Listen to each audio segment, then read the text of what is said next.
Religious instruction, like solitary confinement and solitary labor, was a cornerstone of life at Eastern State Penitentiary in its early years. Although the Jewish population never exceeded a few dozen people, their experiences offer a rich cultural history that deepens our understanding of daily life in prisons, both past and present.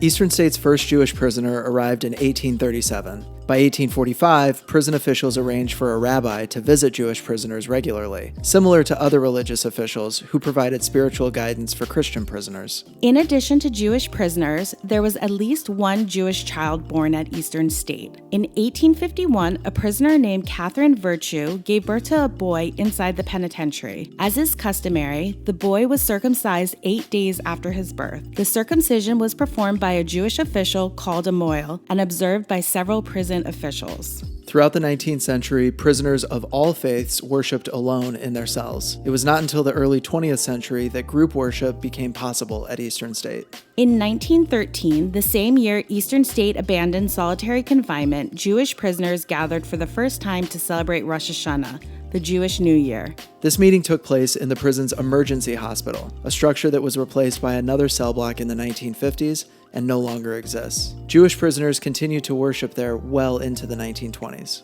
During this period, the Jewish community outside of Eastern State noticed activity among the Jewish prisoners and began efforts to support them.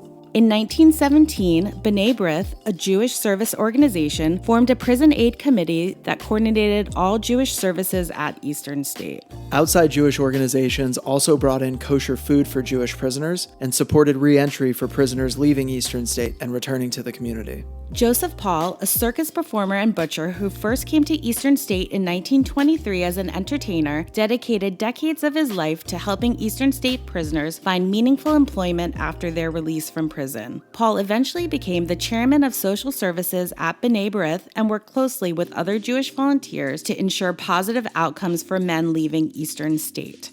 During the 1920s, the Jewish population at the penitentiary increased significantly, mirroring the growth of Philadelphia's Jewish population outside the walls.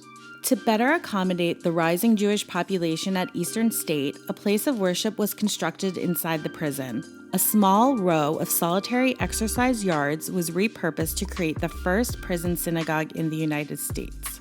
This small place of worship was named after Alfred Fleischer, a member of Eastern State's Board of Trustees who worked tirelessly supporting Jewish prisoners at the penitentiary. As I understand it, the inmates wanted to have the synagogue under his name because he had given so much time and thought about them in particular, and that was one way that they could show their appreciation.